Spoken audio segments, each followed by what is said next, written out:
It's showtime. Yeah. It's showtime. That's yours. Uh-huh. Yeah. Yeah. Woo. Woo. It's a G-Wagon. Oh, Lord. In this life, have money. In this life, have money. It's match black. This is match black.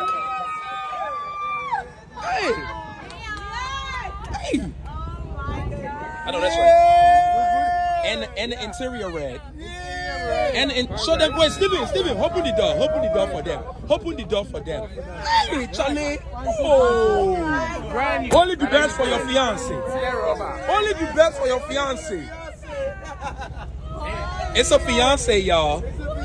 It's a fiance, y'all. That's not a flex. That's not a flex, even in the slightest. Listen. Shout out to all of my young dudes getting money. Congratulations. I love it to see when dudes is winning. Also, shout out to all of the women that know how to finesse a dude out of that bag. She very well may be a nice young lady, but let me tell you something. Last night, I was on a panel, and they were having a conversation about a young guy that allegedly spent $40,000 on Beyonce tickets, even though he wasn't really getting to that bag. And the money that he was making, or the money that he had to spend it, was from an inheritance. Now, it doesn't matter whether or not this story is true or not, because we can't validate either. But we are using this as a reference point. And the thing that I asked people on the panel, where I asked the women, and they were saying that, oh, that's stupid. I would never take $40,000 from a man, but whatever, so on and so forth. And I said that I don't believe y'all, because you may not have liked the fact that he spent $40,000 on Beyonce tickets, but you definitely gonna take that bag.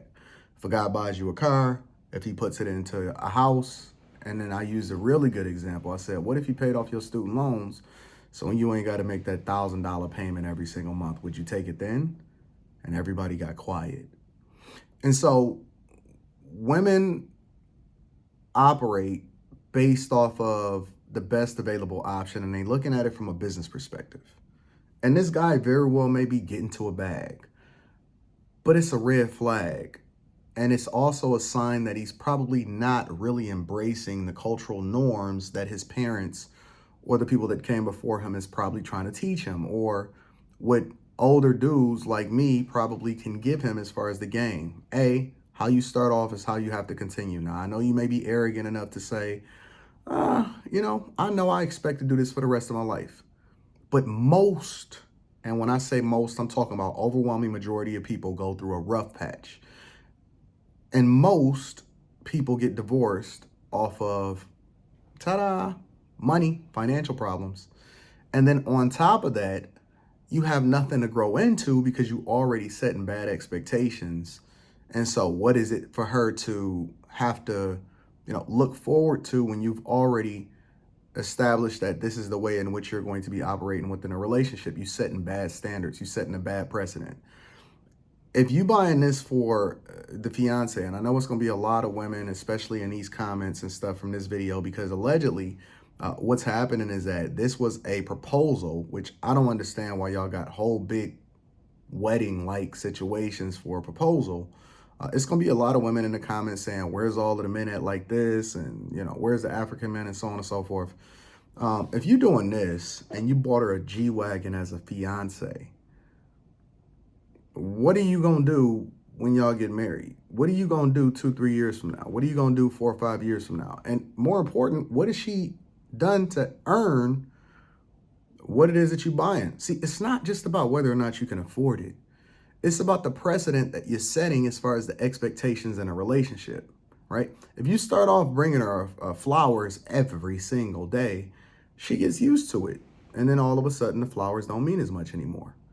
And then if you stop, it's like, hey, but you started off doing this in the first place. And she's pretty valid in that, because you led with money and you led with resources in order to validate that this was the relationship, instead of leading with what value do you add to me, and then how can we build something in which, how you benefit is largely based off of what you pour into this relationship.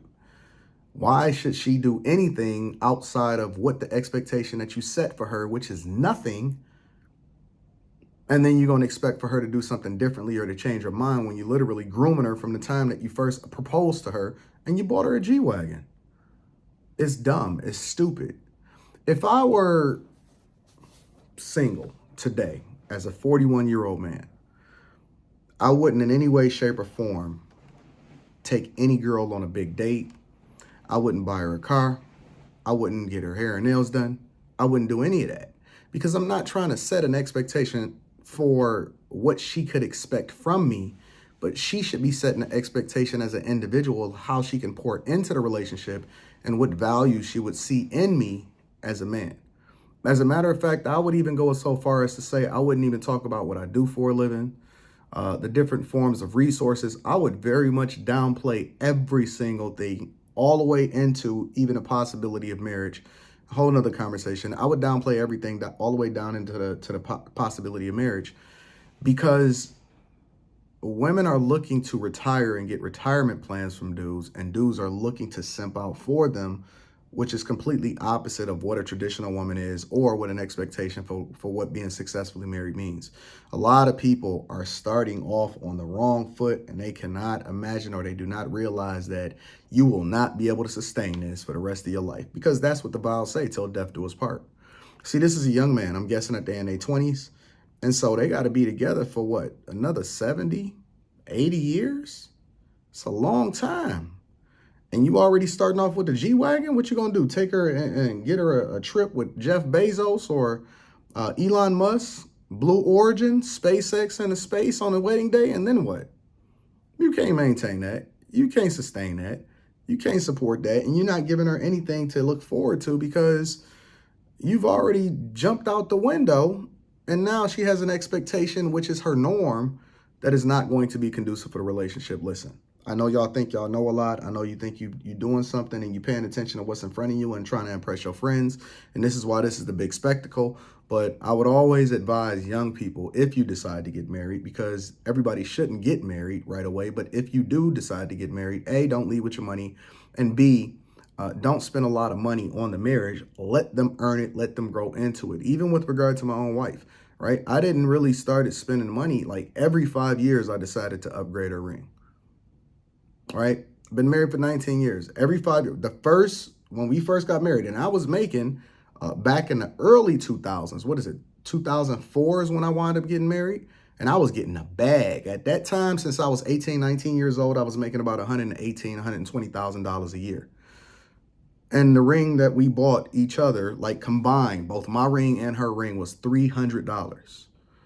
The key to being successfully in a relationship, and let's just forget the marriage part. Let's just talk about people in general. The key is for people to understand their core values and to be equally yoked and not leading with money. I think that this is a huge mistake. I think that he's making one of the biggest mistakes of his life. And he's going to regret it. Hopefully he doesn't, but I think he's going to regret it. And more importantly, it sets a bad precedent for what society should expect, because being successfully married has nothing to do with how much you buy her. Right? It has everything to do with the value that she provides, which then she becomes the beneficiary of it because she has to invest something in it in order to get something back out of it. But we think that, the goal is just to retire them just because they're a woman. That's not true. Let me know what y'all think in the comments. Anton Daniels. Make sure you tap into the Patreon. Link is in the description as well as pinned to the top of the chat. Got the Fleece Johnson interview in there. Got the Love Dorsey interview up there. Also dropped a live stream that I did. The replay of it to give you some insight on what's going on with the real estate purchases, along with all of the rest of the game and all of the rest of the interviews that we got in there. T. Chanley, 30% off your first order plus a free gift. I'm curious as to what you guys think in the comments. Do you think that this is a smart move, even if you get money? And do you think he's setting himself up for failure?